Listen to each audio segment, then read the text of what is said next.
Once you start using the asset browser efficiently, you'll wonder how you ever worked in Blender without these top asset browser secrets. So let's dive right in before you, and probably me, slip back into doom scrolling on TikTok. For those who don't know already, the asset browser is a quick way to reuse your saved models, and it was added to Blender a few versions ago. Enough with the history, let's make some space for the browser window. Go to Edit, Preferences, then under the File Paths tab, create a new path. This should be the folder where you'll save the .blend files that contain your models. Save your preferences so the library loads every time Blender opens. In the asset browser, switch to the library you just created. I've got Sketchfab open and I'm grabbing some random models. Let's snag a few free rock assets.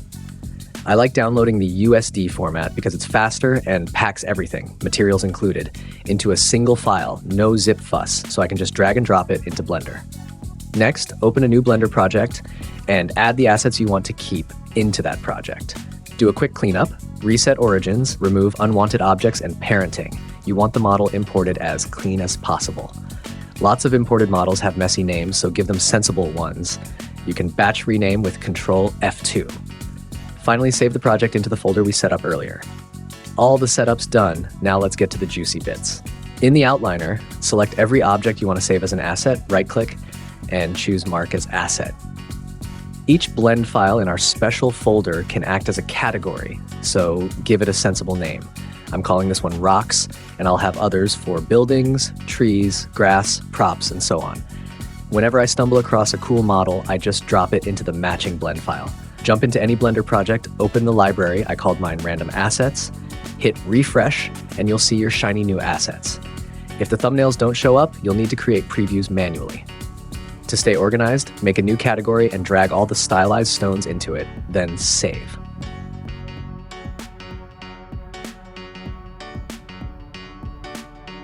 Ready for another category? Let's do buildings. Download a few building models from Sketchfab, start a new Blender project in that same folder, and import the models.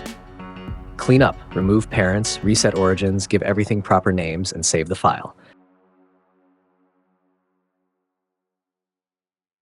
Select the models, mark them as assets, generate previews for any missing ones, create a buildings category, move the assets there, and save.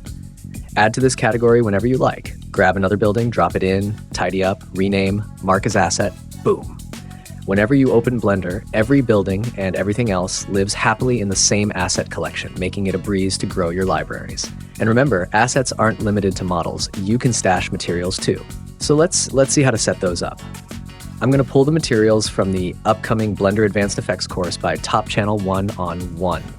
There's a matrix-style teleportation effect with a multi-layered material that's perfect for VFX, product reveals, and motion graphics, but recreating it from scratch would be way too much unnecessary work.